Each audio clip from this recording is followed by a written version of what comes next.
This omnipresence of technology now, information, is kind of multiplying our distance from each other. That's why I love drawing.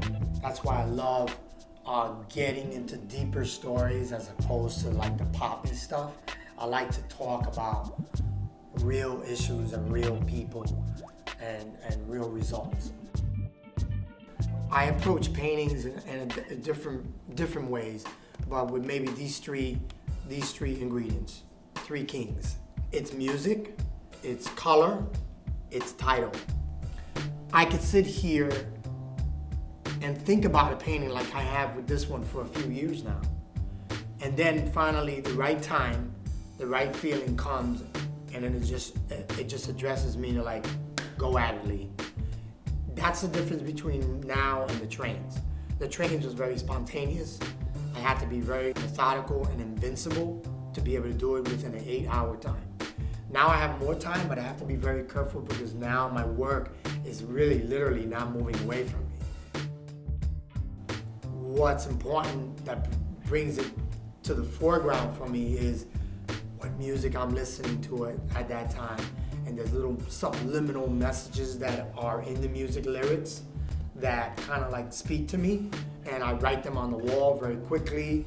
I write them on the painting. I've always written over my painting. And then I can sit here and remember the music that influenced me in the early 70s. Like when I made my Prelude series. This is the seminal records that made 100,000 kids in a city that didn't even realize they were there say, we are here. We're here to have the right to party and do it at night if we had to, and appropriate the sources to make that happen, just to hear music. We're painting and we're making music and we're dancing. That's beautiful. The music was the tailwind that really made me, I would go to those jams and hear the music echoing through the caverns of the projects. Boom, boom, boom. It would bounce off the wall to 2 or 3 blocks away. Sit there with my bags of paint. I mean, there were many times where Dennis Coffey or James Brown said, Lee, go at it, we're with you. And you know, I was like, that's it, that's all I needed to hear. And you saw it in the work. You saw it, and that's where people say the energy of the trains is something that's very unique. But I think that the energy still continues today, that it's undeniable, that it comes out, and it just, addressing issues that people won't dare to talk about.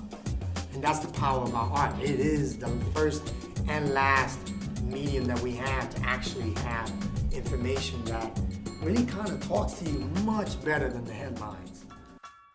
What made the Century of the Wind come to be was seeing this city, which I love dearly, change again. And not realizing like I do now that a city like this has always been about change. And it samples itself.